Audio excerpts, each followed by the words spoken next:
家好，今仔日要介绍的俗语是火烧厝，烧过境。这句话是在讲，因兜在火烧厝，煞烧对阮遮来。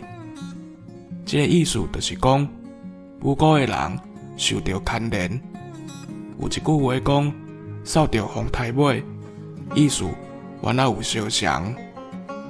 永存老母若在教示小弟小妹，咱做大兄的嘛煞拍惨落，因为是大人有一个观念，就是做阿兄的人有迄个责任牵教小弟小妹。